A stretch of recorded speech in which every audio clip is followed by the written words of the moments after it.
Et puis une autre vidéo compromettante devenue virale cette semaine, celle de Vidi Chimanga, conseiller du président de la République de la RDC, filmée en caméra cachée.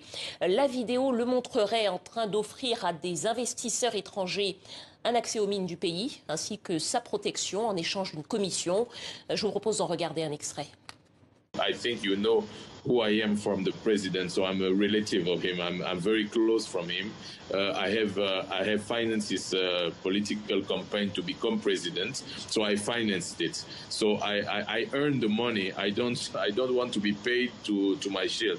I like to earn my money. So if we do business together, I will take my how you say that, my percentage of the investment, and I will win money working. Voilà, je précise qu'interrogé à ce sujet, Vidi Chimanga se défend d'avoir tenté de nouer un pacte de corruption, mais plutôt d'avoir voulu piéger ses interlocuteurs. Il a tout de même présenté sa démission au chef de l'État cette semaine. Et cette affaire révèle les chemins que prendrait la corruption en RDC. Pour en parler, nous sommes avec Clément Fayolle, journaliste, qui a publié cette enquête pour le consortium d'investigation OCCRP, le quotidien suisse Le Temps. Bonsoir, merci d'être avec nous. Alors avant tout, peut-être un mot pour comprendre qui est Vidi Chimanga et quelle est sa proximité avec le président Félix Tshisekedi.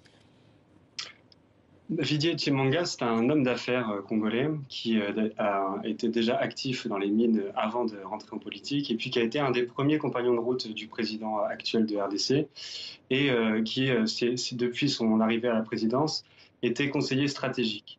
Et donc c'est la raison pour laquelle nous on a décidé de révéler ça avec le CCRP et le Temps, c'est parce que c'est pas une affaire de plus, c'est une affaire qui concerne quelqu'un qui était à un poste stratégique à la présidence et qui donc par ses vidéos est montré en train d'être piégé, parce qu'il s'agit bien de faux investisseurs, de gens qui lui ont tendu un traquenard, mais on voit bien comment le premier cercle de la présidence de RDC est comme ça accessible à toutes sortes de prédations et à toutes sortes, si vous voulez, de pactes corruptifs.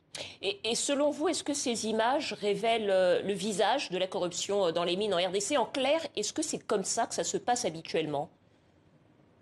Si vous voulez, nous, quand on a commencé cette enquête, c'était donc de recevoir par des gens qui se faisaient passer au début pour des lanceurs d'alerte. Il s'avérait que nos enquêtes ont montré que ce n'étaient pas des lanceurs d'alerte, mais certainement des gens qui avaient un intérêt. Et donc, si on a décidé de le révéler, c'est parce que oui, nous, on pense que c'est une plongée inédite dans les coulisses de la corruption. Et le fait même que ce piège existe, le fait même que quelqu'un puisse tendre ce genre de piège à caméra cachée pour entendre un conseiller de la présidence, pour nous, déjà, ça montre justement ce secteur de la mine en RDC et qui est justement un secteur où la corruption, comme on le voit dans ces vidéos qu'on a révélées, dans ces extraits, où la corruption est en fait quasiment, si vous voulez, l'ADN ou même la justification d'un certain nombre de décisions qui sont prises. Alors, oui, peut-être dernière question sur le secteur des mines en RDC, ça représente à peu près 95% des exportations.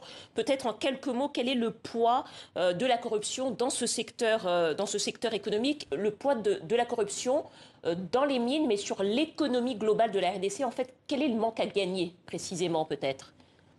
Le manque à gagner, c'est difficile à dire. Ce qui est certain, c'est que nous qui faisons de l'investigation et qui travaillons sur les affaires de corruption, ce qu'on sait, c'est que dans l'imaginaire collectif de tous les prédateurs du monde entier, la RDC, c'est un lieu dans lequel il faut avancer ses billes, dans lequel il faut se positionner. Et pour se positionner, on joue du coude et on joue du coude avec de la corruption. Clément Fayolle, journaliste d'investigation, merci à vous d'avoir répondu à nos questions.